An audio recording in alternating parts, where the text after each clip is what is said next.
Hi hello ಎಲ್ಲರಿಗೂ ನಮಸ್ತೆ. ನಾನು ಶ್ವೇತಾ. ಸೊ ಇವತ್ತಿನ ವಿಡಿಯೋದಲ್ಲಿ ತೋರಿಸ್ತಿರುವಂಥ ರೆಸಿಪಿ ಬಂದ್ಬಿಟ್ಟು ಕಡಲೆ ಹಿಟ್ಟಿಂದ ಮಾಡಿರೋಂಥ ರೆಸಿಪಿ. ಸೊ ಇದನ್ನು ಚಪಾತಿ ಜೊತೆ, ದೋಸೆ ಜೊತೆ, ಪೂರಿ ಜೊತೆ ಯಾವುದ್ರ ಜೊತೆಗಾರು ನೀವು ತಿನ್ಬೋದು. ಮಾತ್ರ ಮಾಡೋದಕ್ಕೂ ತುಂಬ ಸುಲಭ ಮತ್ತು ತಿನ್ನೋದಕ್ಕಂತೂ ತುಂಬ ರುಚಿ. ಇಲ್ಲಿ 1 ಕಪ್ ಕಡಲೆ ಹಿಟ್ಟು ತೊಗೊಂಡ್ರೆ ಸಾಕು, 10-15 ಚಪಾತಿ ಆರಾಮಾಗಿ ತಿನ್ಬೋದು. ಸೊ ಇದು ಮಾಡೋದಂತೂ ತುಂಬಾ ಈಸಿ. ಸೊ ಅದು ನೋಡೋಕ್ಕಿಂತ ಮುಂಚೆ ಎಲ್ರಿಗೂ ನನ್ನ ಚಾನಲ್ಗೆ ಸ್ವಾಗತ. Welcome back to Shrigandha vlog. ಮತ್ತು ನನ್ನ ಚಾನಲ್ನ ಇದುವರೆಗೂ ಸಬ್ಸ್ಕ್ರೈಬ್ ಆಗಿಲ್ಲ ಅಂದರೆ ಪ್ಲೀಸ್ ಸಬ್ಸ್ಕ್ರೈಬ್ ಆಗಿ, ಅಲ್ಲೇ ಪಕ್ಕದಲ್ಲಿರೋ ಬೆಲ್ ಐಕಾನ್ನ ಪ್ರೆಸ್ ಮಾಡಿ. ಇಲ್ಲಿ ನೋಡಿ, ನಾನು ಇಲ್ಲಿ 1 ಕಪ್ಪಷ್ಟು ನಾನು ಕಡಲೆ ಹಿಟ್ಟನ್ನು ತೊಗೊಂಡಿದ್ದೀನಿ. ಇದನ್ನು ನಾವು ಚೆನ್ನಾಗಿ ನೀಟಾಗಿ ನಾವು ಫ್ರೈ ಮಾಡ್ಕೋಬೇಕಾಗತ್ತೆ. ಕಪ್ಪಿಗೆ ಮಾತ್ರ ಆಗೋಗಿ ಫ್ರೈ ಮಾಡ್ಕೋಬೇಡಿ, ಅದು ಉರಿತಾ ಇರಬೇಕಾದ್ರೆ ಘಮ ಅಂತ ಸ್ಮೆಲ್ ಬರುತ್ತೆ. ಸೊ ಅವಾಗ ಅದನ್ನು ಆಗಿದೆ ಅಂತ ನೀವು ಸ್ಟವ್ ಆಫ್ ಮಾಡ್ಬೋದು. ಅಷ್ಟು ನೀವು ಅದನ್ನು ಫ್ರೈ ಮಾಡ್ಕೊಂಡ್ರೆ ಸಾಕು. ಇಲ್ಲಿ ನಾನು ಒಗ್ಗರಣೆಗೆ ಅಂತ ಹಸಿಮೆಣಸಿನ್ಕಾಯಿ ತೊಗೊಂಡಿದ್ದೀನಿ, 4 ಹಸಿಮೆಣಸಿನ್ಕಾಯಿ ತೊಗೊಂಡಿದ್ದೀನಿ. ಇಲ್ಲಿ ಮತ್ತೆ ಕೊತ್ತಂಬರಿ ಸೊಪ್ಪನ್ನು ತೊಗೊಂಡಿದ್ದೀನಿ, ಜೊತೆಗೆ ನಾನು ಕಾಯಿ ತುರಿ ಕೂಡ ನಾನು ತೊಗೊಂಡಿದ್ದೀನಿ. ಅದು ಬಂದುಬಿಟ್ಟು ನೆಕ್ಸ್ಟು ನಾನು ಈರುಳ್ಳಿ ಕೂಡ ನಾನು ಇಲ್ಲಿ ಯೂಸ್ ಮಾಡ್ತಾ ಇದ್ದೀನಿ. ಒಂದು ದಪ್ಪ 3 ಈರುಳ್ಳಿ ನಾನು ತೊಗೊಂಡಿದ್ದೀನಿ. ಇಲ್ಲಿ ನಾವು ಈರುಳ್ಳಿ ಮತ್ತು ಮೆಣಸಿನ್ಕಾಯಿನ ಸ್ವಲ್ಪ ಜಾಸ್ತಿಯಾಗಿ ಹಾಕೋಬೇಕಾಗತ್ತೆ, ಯಾಕಂದರೆ ಇಲ್ಲಾಂದರೆ ಕಡಲೆ ಹಿಟ್ಟು ತಿಂದಂಗೆ ಆಗುತ್ತೆ. ಇಲ್ಲಿ ನಾನು ಕೊತ್ತಂಬರಿ ಸೊಪ್ಪನ್ನು ಮತ್ತೆ ತೋರಿಸ್ತೀನಿ, ಯಾಕಂದರೆ ಕೊತ್ತಂಬರಿ ಸೊಪ್ಪು ಬದಲಾಗಿ ನೀವು ಸಬ್ಬಾಸಿಗೆ ಸೊಪ್ಪು ಕೂಡ ಯೂಸ್ ಮಾಡ್ಬೋದು. ಸಬ್ಬಾಸಿಗೆ ಸೊಪ್ಪು ತುಂಬಾ ಒಳ್ಳೆಯದು ಹೆಲ್ತಿಗೆ. ಸೊ ಅದು ಕೂಡ ತುಂಬಾ ಚೆನ್ನಾಗಿರುತ್ತೆ ಈ ರೆಸಿಪಿಗೆ ಹಾಕಿ ಮಾಡೋದ್ರಿಂದ. ಇಲ್ಲಿ ನಾನು ಒಗ್ಗರಣೆಗೆ ಅಂತ ಎಣ್ಣೆ ಇಟ್ಕೊಂಡು ಜೊತೆಗೆ ಸಾಸಿವೆನ ಹಾಕ್ಕೊಳ್ತಾ ಇದ್ದೀನಿ. ಸೊ ಸಾಸಿವೆ ಸೆಡ್ಡಾದ್ಮೇಲೆ ಮೆಣಸಿನ್ಕಾಯಿನ ಯೂಸ್ ಮಾಡ್ತಾ ಇದ್ದೀನಿ. ಮೆಣಸಿನ್ಕಾಯಿನ ನೋಡ್ಕೊಂಡು ಹಾಕೊಳ್ಳಿ, ಇದಕ್ಕೆ ಸ್ವಲ್ಪ ಸಪ್ಪೆ ಆಗುತ್ತೆ. ಖಾರ ಸ್ವಲ್ಪ ಮುಂದೆ ಮಾಡಿಕೊಂಡು ನೀವು 4 ಮೆಣಸಿನ್ಕಾಯಿ ರೆಗ್ಯುಲರ್ ಯೂಸ್ ಮಾಡ್ತಿದ್ರೆ ಇನ್ನೊಂದು ಅರ್ಧ ಅಥವಾ 1 ಮೆಣಸಿನ್ಕಾಯಿ ಜಾಸ್ತಿ ಮಾಡ್ಕೋಬೋದು. ನೆಕ್ಸ್ಟ್ ಬಂದ್ಬಿಟ್ಟು ನಾನು ಇಲ್ಲಿ ಆನಿಯನ್ನ ಹಾಕೊಂಡಿದ್ದೀನಿ. ಸೊ ಆನಿಯನ್ನ ಕೆಂಪುಗಾಗೋ ಹಾಗೆ ನಾನು ಫ್ರೈ ಮಾಡ್ಕೊಳ್ತಾ ಇದ್ದೀನಿ.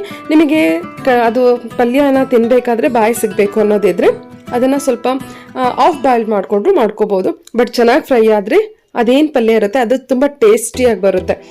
ಈಗ ನೋಡಿ, ನಾನು ಆನಿಯನ್ನು ಮತ್ತು ಏನಿದೆ ಅದು ಹಸಿಮೆಣಸಿನ್ಕಾಯಿನ ಚೆನ್ನಾಗಿ ಬಾಡಿಸ್ಕೊಂಡಿದ್ದೀನಿ ಎಣ್ಣೆಯಲ್ಲಿ. ಇವಾಗ ಬಂದುಬಿಟ್ಟು ನಾನಿಲ್ಲಿ 1 ಕಪ್ಪಷ್ಟು ಕಡಲೆ ಹಿಟ್ಟಿಗೆ ನಾನು 2.5 ಕಪ್ಪಷ್ಟು ನಾನು ಇಲ್ಲಿ ನೀರನ್ನು ಹಾಕ್ಕೊಳ್ತಾ ಇದ್ದೀನಿ.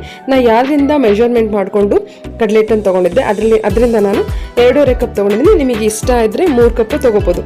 ಇಲ್ಲಿ ನಾವು ರುಚಿಗೆ ತಕ್ಕಷ್ಟು ಉಪ್ಪನ್ನು ಹಾಕ್ಕೊಂಡಿದ್ದೀನಿ. ಸೊ ನೀವು ಇಲ್ಲಿ ಉಪ್ಪೆಲ್ಲ ಹಾಕೊಂಡಾದ್ಮೇಲೆ ಆ ನೀರು ಬಾಯ್ಲ್ ಆಗಬೇಕಾದ್ರೆ ಉಪ್ಪೊಂದು ಟೇಸ್ಟ್ ಮಾಡಿ ನೀವು ಉಪ್ಪನ್ನು ಸರಿ ಇದೆಯಾ ಅಂತ ನೋಡ್ಕೋಬೇಕಾಗತ್ತೆ. ಇಲ್ಲಿ ಬಂದುಬಿಟ್ಟು ಕಡಲೆ ಹಿಟ್ಟನ್ನು ಹುರ್ಕೊಂಡಿರ್ತೀವಲ್ವ, ಆ ಕಡಲೆ ಹಿಟ್ಟಿಗೆ ನಾನು 1.5 ಗ್ಲಾಸಷ್ಟು ನೀರನ್ನು ಹಾಕ್ಕೊಂಡು ನಾನು ಕಲಿಸ್ಕೊಳ್ತಾ ಇದ್ದೀನಿ. ಸೊ ಇದು ಚೆನ್ನಾಗಿ ಗಂಟುಗಳಿಲ್ದಂಗೆ ಅಂದರೆ ಲುಮ್ಸೆ ಇಲ್ದಂಗೆ ನಾವು ಕಲಿಸ್ಕೋಬೇಕಾಗತ್ತೆ. ನೀರು ಶಾರ್ಟೇಜ್ ಆದರೆ ನಿಮಗೆ ಕಲಿಸ್ಕೋಬೇಕಾದ್ರೆ ಇನ್ನೂ ಸ್ವಲ್ಪ ನೀರನ್ನು ನೀವು ಹಾಕ್ಕೊಂಡು ಮಿಕ್ಸ್ ಮಾಡ್ಕೋಬೋದು. ಇವಾಗ ನೋಡಿ, ನಾನು ಎಲ್ಲದನ್ನು ನೀಟಾಗಿ ಗಂಟಿಲ್ದಂಗೆ ಕಲಿಸ್ಕೊಂಡಿದ್ದೀನಿ. ಇದು ಯಾವ ಥರ ಕನ್ಸಿಸ್ಟೆನ್ಸಿ ಇರಬೇಕಂದ್ರೆ ಈ ಥರವಾಗಿ ಕನ್ಸಿಸ್ಟೆನ್ಸಿ ಇರಬೇಕು, ವಿಡಿಯೋದಲ್ಲಿ ತೋರಿಸ್ತಿರೋ ಥರ. ಸೊ ಇಷ್ಟಿದ್ರೆ ನಿಮಗೆ ಆ ಗ್ರೇವಿಗೆ ಅಡ್ಜಸ್ಟ್ ಆಗುತ್ತೆ.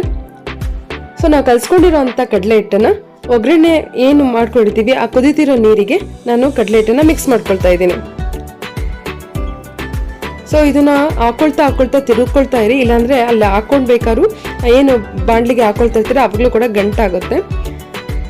ಸೊ ಅದು ಹಾಕೊಂಡಾದ್ಮೇಲೆ ಸ್ವಲ್ಪ ಗಟ್ಟಿ ಆದಮೇಲೆ ಸಬ್ಬಾಸಿಗೆ ಸೊಪ್ಪು ಅಥವಾ ಕೊತ್ತಂಬರಿ ಸೊಪ್ಪು ಏನು ತೊಗೊಂಡಿರ್ತೀರೋ ಸೊಪ್ಪು ಅದನ್ನು ಹಾಕ್ಕೊಂಡು ಕಾಯಿ ತುರಿ ಹಾಕೋಬೇಕಾಗತ್ತೆ. ಇದಕ್ಕೆ ಕಾಯಿ ತುರಿ ಮುಂದೆ ಇದ್ದರೆ ಅಂದರೆ ಕಾಯಿ ತುರಿ ಜಾಸ್ತಿ ಇದ್ದರೆ ತುಂಬಾ ಟೇಸ್ಟ್ ಇರುತ್ತೆ. ಇದಕ್ಕೆ ನೀವು ಈ ಸ್ಟೇಜಲ್ಲಿ ನೀವು ಮೊಟ್ಟೆ ಕೂಡ ಒಡೆದು ಹಾಕೋಬೋದು. ಮೊಟ್ಟೆ ಕೂಡ ಹಾಕೊಂಡು ತುಂಬಾ ಚೆನ್ನಾಗಿರುತ್ತೆ. ಫೈನಲಿ ಆಫ್ ಮಾಡ್ತೀವಿ ಅನ್ನೋ ಸ್ಟೇಜಲ್ಲಿ ಒಂದು 5 ಮಿನಿಟ್ಸ್ ಮುಂಚೆ ನೀವು ಮೊಟ್ಟೆ ಕೂಡ ಹಾಕೋಬೋದು. ಸೊ ಇದು ನಾನ್ ವೆಜ್ ರೆಸಿಪಿ ಕೂಡ ಆಗುತ್ತೆ, ವೆಜ್ ರೆಸಿಪಿ ಕೂಡ ಆಗುತ್ತೆ. ಚಪಾತಿ ಜೊತೆ ತಿನ್ನೋದಕ್ಕಂತೂ ತುಂಬ ಅಲ್ಟಿಮೇಟ್ ಆಗಿರುತ್ತೆ. ಜೊತೆಗೆ ರೊಟ್ಟಿ ಜೊತೆ ಅಂತೂ ಅಕ್ಕಿ ರೊಟ್ಟಿ ಜೊತೆ ತುಂಬಾ ರುಚಿಯಾಗಿರುತ್ತೆ. ಸೊ ಈ ರೆಸಿಪಿನ ಯಾವುದೇ ಕಾರಣಕ್ಕೂ ಮಿಸ್ ಮಾಡ್ದಲೆ ಟ್ರೈ ಮಾಡಿ. ಮತ್ತು ಅಂದ್ಕೊಂಡಿದ ತಕ್ಷಣ 5 ನಿಮಿಷದಲ್ಲೇ ಆಗುವಂಥ ರೆಸಿಪಿ ಇದು. ತುಂಬ ಈಸಿಯಾಗಿ ಆಗುತ್ತೆ, ತುಂಬ ಟೇಸ್ಟಿ ಇರುತ್ತೆ. ಸೊ ಈ ವಿಡಿಯೋ ಇಷ್ಟ ಆಯಿತು ಅಂತ ಅಂದ್ಕೊಳ್ತೀನಿ. ವಿಡಿಯೋ ಇಷ್ಟ ಆದರೆ ಪ್ಲೀಸ್ ಲೈಕ್ ಮಾಡಿ, ಜೊತೆಗೆ ಕಮೆಂಟ್ ಮಾಡಿ ಹೇಗೆ ಬಂತು ಅಂತ. Thank you for watching ಶ್ರೀಗಂಧವ್ಲಾಗ್.